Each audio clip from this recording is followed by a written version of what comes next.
Hi everyone, so today is Friday the 13th of September and it is Roald Dahl Day. So I'm going to read The Magic Finger by Roald Dahl. I'm not going to read all of it, just a little bit.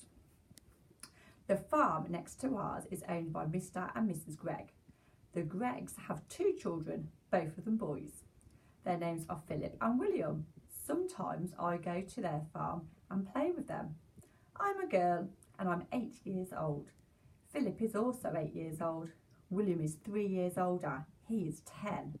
What? Oh, all right then. He is 11.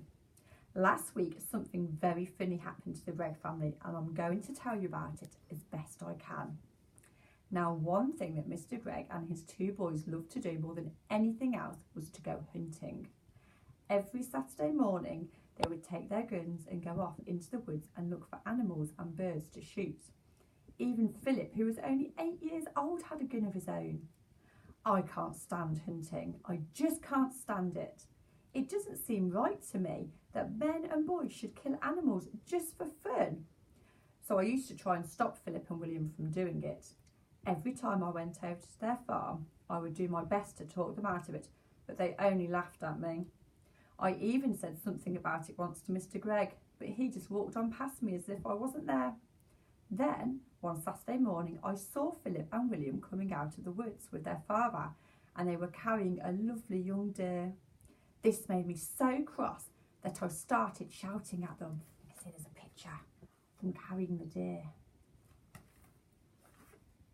The boys laughed and made faces at me, and Mr. Gregg told me to go home and mind my own P's and Q's.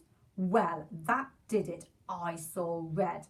And before I was able to stop myself, I did something I never meant to do. I put the magic finger on them all. Oh dear, oh dear. I even put it on Mrs. Gregg, who wasn't there. I put it on the whole Gregg family. For months I had been telling myself that I would never put the magic finger upon anyone again. Not after what happened to my teacher, old Mrs. Winter. Poor old Mrs. Winter.